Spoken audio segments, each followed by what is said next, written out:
அன்னைக்கு வந்து பாருவும் கமருதுன்னு இருக்கும்போது ஒரு நாய் குலைச்சிருக்கும். அந்த நாய் குலைச்சதுக்கான ஆன்சர் இப்போ கிடச்சிருச்சு. அதில் நிறைய கன்ஃப்யூஷன்ஸ் இருந்தது. நாய் குலைச்சது, அதுக்கப்புறமா அது வந்து வெளியில் தூங்கக்கூடாதுன்னு தான் அந்த நாய் குலைச்சிருக்கு. அப்படிலாம் நிறைய கன்ஃப்யூஷன் வந்துருந்துச்சு. அதை வந்து என்னங்கிறத நேற்று அந்த கார் டாஸ்கில் காருக்குள்ளே கமருதுன்னு சொல்லிட்டாரு. நம்ம நாய் குறைச்சது தானே, அதை எல்லா மக்களும் பார்த்துருப்பாங்க தானே, சரி பரவாயில்ல. ஆனால் நம்ம பண்ணது வந்து கண்டிப்பாக தப்பு பாரு. ஷோக்கு நம்ம 2 பேரும் கிஸ் பண்ணிட்டு இருந்ததுக்கு தான் நாய் குலைச்சது. அது வந்து நம்ம இந்த ஷோக்கு நம்ம பண்ணது வந்து ரைட் கிடையாது அப்படின்னு சொல்லி அவர் ஒத்துக்கிறாரு. ஆனால் பாரு என்ன சொல்கிறாங்கன்னா, பண்ணட்டுங்கிறேன், பார்க்கட்டுங்கிறேன், தெரியட்டுங்கிறேன், பிரச்சனை இல்லை அப்படின்னு சொல்லிட்டு பாரு சொல்கிறாங்க. கமருதீனுக்கு வந்து அது தப்புன்னு தோணுது, பாருக்கு வந்து அது தப்பு இல்லை அப்படிங்கிறது மாதிரி தோணுது. ஏன்னா அவங்க கன்சென்ட்டோட பண்ணதுனால அது தப்பு இல்லைன்னு தோணுது. ஸோ அதை தான் வந்துட்டு பாரு வந்து சாண்ட்ரா கிட்ட சொல்லியிருக்காங்க போல இருக்கு. அதை தான் சாண்ட்ரா நேத்திக்கு வந்துட்டு 2 பேரும் கிஸ் பண்ணிட்டு இருந்தீங்கல்ல அப்படின்னு சொல்லி சொன்னது தான் பெரிய பிரச்சனையாக வெடிச்சிருச்சு.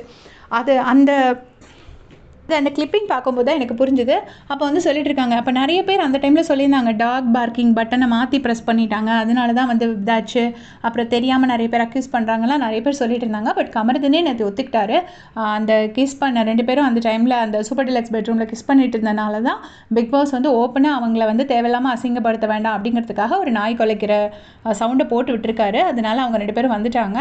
அது அவரே நேற்றுக்கு காரில் வச்சு சொல்லிட்டாரு. அது நீங்கள் லைவில் பார்த்துருந்தீங்கன்னா மறக்காமல் கமெண்ட்ஸில் சொல்லுங்கள். தேங்க்ஸ் ஃபார் வாட்சிங்.